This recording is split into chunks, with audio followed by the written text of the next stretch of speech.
Welcome to the first episode of Uncharted territory. Today in the main section I'll be covering the Battlefield 6 director wishing we didn't have secure boot, servers for Ubisoft's game The Crew being resurrected through a fan-made effort, Steam implementing age verification to view mature content in the UK, and much more. Timestamps will be in the description just in case you want to skip around. But before we get started, I just want to get into some quick channel updates. I already made a lengthy post on X detailing the change, so I'm going to try to make this as brief as I possibly can.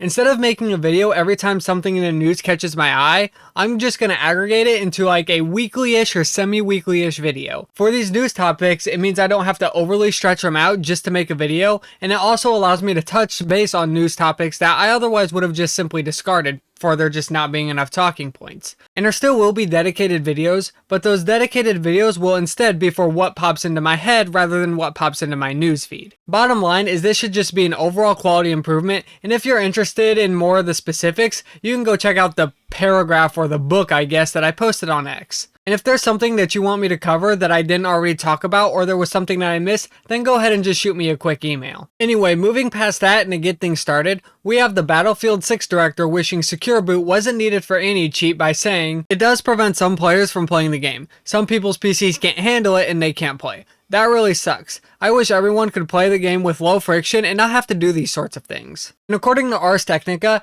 he admits that requiring secure boot won't be a long-term solution to eliminate cheating in Battlefield 6. Now before I get too far into this, I just want to say that according to the headline, there should be an apology somewhere in this article. But I looked all up and down this goddamn article, used Control F to search for keywords and found absolutely nothing before jumping on the Wayback Machine just to see if there were any changes. So thanks for wasting my time, Ars Technica. Now back to the topic at hand. I've talked about these shit anti-cheat systems before, with the community creating a better anti-cheat system in 2014 for Mario Kart Wii. And last I checked, the Wii doesn't use secure boot and has tons of ways to modify the underlying system, but I could be wrong. Maybe there's something that these multi-billion-dollar companies understand that I don't. Either that or it would look really bad if they were outdone by some rogue developers. And to me, this also comes off as a way for them to taper down some of the initial criticism they got shortly after the launch of the beta, with the anti-cheat blocking Valorant players. Now how much do you want to bet that some of those 330,000 cheaters stopped included players of other games just labeled as cheaters?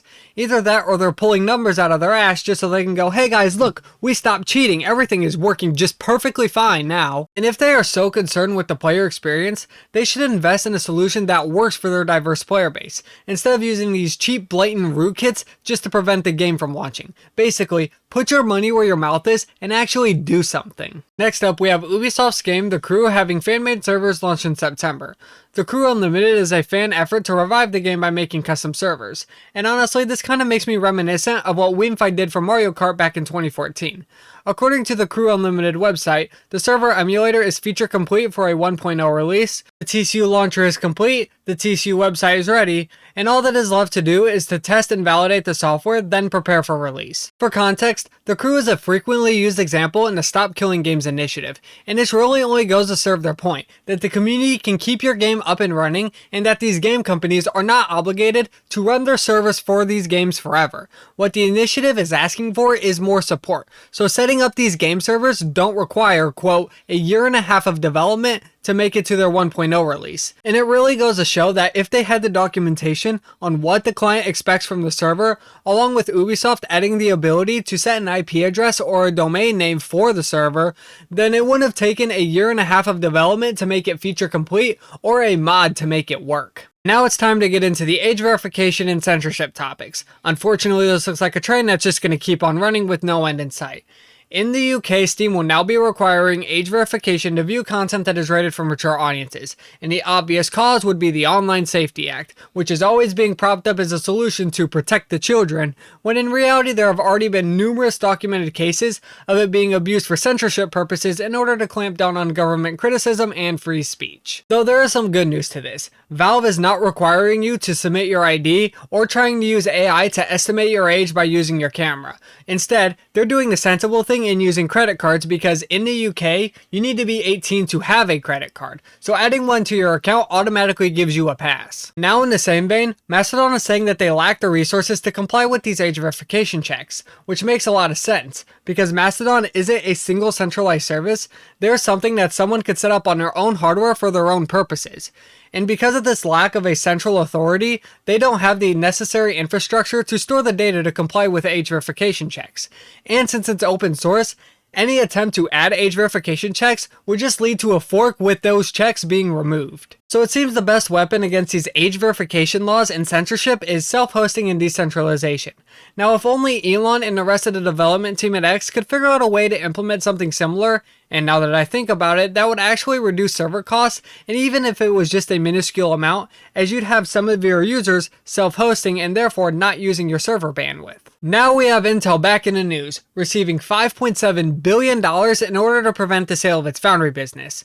Now it was quite obvious that something was going to happen. On one hand, you have investors who for the past decade have been trying to drive the company into the ground for their own benefit, and on the other hand, you have the US government who is trying to keep some level of cutting-edge silicon manufacturing here in the US. Like, do we really need to talk about the great Skylake stagnation with 14++++ when Intel fell behind in the foundry? Because no shit, what else were you expecting when lining your own pockets became more important than making proper investments into the business?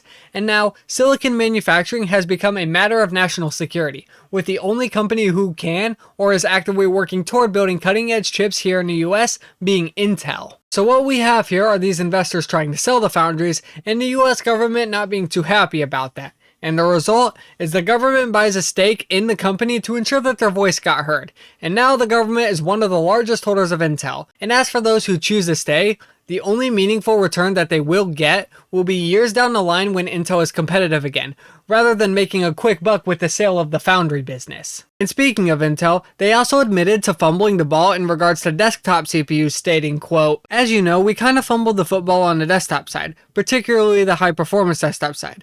As you look at share on a dollar basis versus a unit basis, we don't perform well, and that's mostly because of this high-end desktop business that we didn't have a good offering this year." And I've talked about this in the previous story. Intel has fumbled the football for a while now, and yes, I count the ousting of Pat Gelsinger as a fumble too. As stated, you get two options. You either make the proper investments, or you fall behind. Or put another way, innovate or die. Moving on, we have Louis Rossmann targeting Section 1201 of the DMCA for reform, so you can be able to repair devices bricked by companies via software and share those fixes with others. The reason this occurs is because Section 1201 allows manufacturers to implement software locks and restrictions to products that you bought and paid for. And these software locks are put in place in order to restrict functionality that was previously there to get you to pay a subscription to use said functionality, or because it was a pointlessly connected cloud device and once the servers get taken offline it renders the device completely useless, even if most or all the functionality of the device was on board or could have been on board. However, another thing that Section 1201 affects is the emulation in newer consoles and dumping your own keys, like on the Switch for instance. In order to play a ROM via emulation, you need to dump both the ROM and the keys to your Switch and load them into the emulator to get through the digital protection. This digital protection is there to prevent piracy, however it also limits your ability to play the games that you bought and paid for the way you want to play them, because in Nintendo's eyes, doing so violates the digital protection measures that fall under Section 1201. So this section not only affects the right to repair movement, but also the emulation scene as well,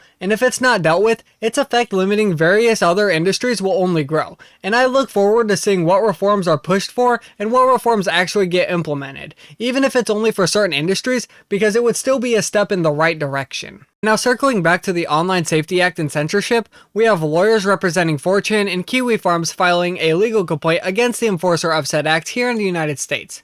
And honestly with Kiwifarms here, it feels like an enemy of my enemy situation. I didn't ever think I'd see eye to eye with them. Anyway, the complaint seeks to ban the enforcer from enforcing UK law here in the US against them, but if successful, it could also become a road for other companies based in the US to create their own cases, and it would also set a precedent as well, as long as the various censorship bills in the US fail to pass or die before a vote can be made. If you like the various quality improvements I've been working on and you would like to see more of these, then consider subscribing, and I will see you all in the next one.